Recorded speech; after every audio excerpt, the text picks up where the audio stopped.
जो कि आपका कोरिलेशन का क्वेश्चन है। सबसे पहले इसमें हमें क्या कैलकुलेट करना है, मिसिंग, यानी जो फ्रीक्वेंसी मिस है, अज्ञात है, सबसे पहले हम उस मिसिंग फ्रीक्वेंसी को कैलकुलेट करेंगे। तो मिसिंग फ्रीक्वेंसी के लिए हमें करना क्या है, सबसे पहले हम करते हैं कुल पदों का योग, यानी बी में जितने भी पद हैं हम उसका टोटल करते हैं। तो टोटल आपका है 398 धन यक्स बटे कितने पद है, आप पद गिन लीजिए। टोटल पद है 10 और आपका मीन दिया गया है 44। हम क्या करते हैं, क्रॉस मल्टीपल किए इसका, 44 का 10 में मल्टीप्लाई किए, 440 आ गया। एक का 398 किए, 398 आ गया। एक का यक्स आ गया। अब हमने क्या किया, इसको पक्षांतर कर दिया। पक्षांतर करने पर क्या है, यक्स बराबर 440 में 398 को घटा दिया, आपका यक्स बराबर कितना आ गया, 42। यानी जो फ्रीक्वेंसी मिस थी वो ऑलरेडी हमें ज्ञात हो चुकी है, 42। अब हम आते हैं अपने क्वेश्चन पे। क्वेश्चन में यक्स ऑलरेडी आपको दिया गया है, हमने यक्स रखा, इसकी मदद से सबसे पहले यक्स बार कैलकुलेट करना है। लेकिन प्रश्न में दिया है कि यक्स का यक्स बार 52 है और वाई का 44, तो हमें कैलकुलेट करने की आवश्यकता नहीं है क्योंकि क्वेश्चन में यक्स बार मिला हुआ है 52। अब हम करते क्या है, फार्मूला लगाते हैं यक्स माइनस यक्स बार का और ज्ञात करते हैं डीएक्स।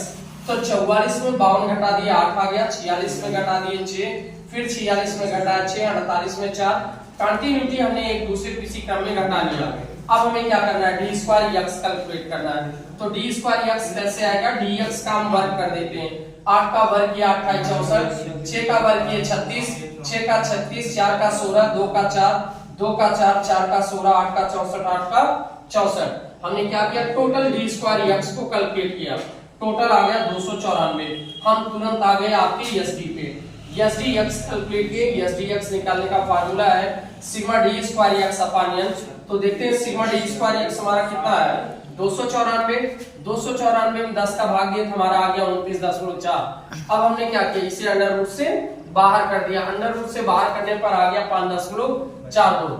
सेम यही प्रोसेस हमें y के साथ करना है। चलते हैं अपने क्वेश्चन पे, y की फ्रीक्वेंसी चेक करते हैं। तो y की फ्रीक्वेंसी है 36 40 42 40 42 44 46 48 50 52। यहाँ हमें y बार मिला हुआ है, ऑलरेडी बुक में गिवन है 44। हमने 36 में 44 घटा दिया, dy आ गया 8।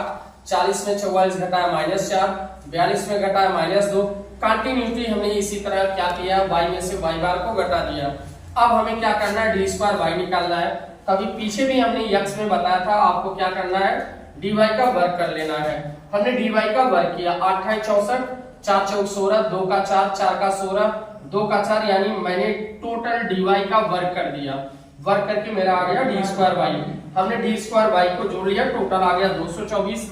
अब हम यस डी वाई निकालते हैं। यस डी वाई का फार्मूला रखे under root D square Y upon N. तो डी स्क्वायर हमारा आया है 224, 10 से भाग दे दिए 22.4 आ गया। इसे अंडर रूट से बाहर कर दिए 4.73 हो गया। अब हमें निकालना है dx dy। हमें क्या करना है, dx और dy का आपस में मल्टीप्लाई करना है। 8 का 8 64, 6 चौक 24, 6 दूना 12, 4 चौक 16, 0 का 2 में किए 0, फिर 2 का 0, 2 का 2 में किए 4, 4 का 4 में किए 16, 8 का 6 में किए 48, 8 का 8 में किए 64। अब टोटल dx dy को हमने जोड़ लिया, हमारा योग आ गया 248। अब हम कोरिलेशन का फार्मूला लगा देते हैं, r बराबर sigma dx dy upon n bracket में यस dx और यस dy। तो सिग्मा dx dy हमारा 248 आया है। n कितना है, हमने काउंट किया है 10 है। यस dx कितना आया 5.42, यस dy कितना है 4.73। हमने इन तीनों का मल्टीप्लाई किया, आ गया 248 बटे 256.36।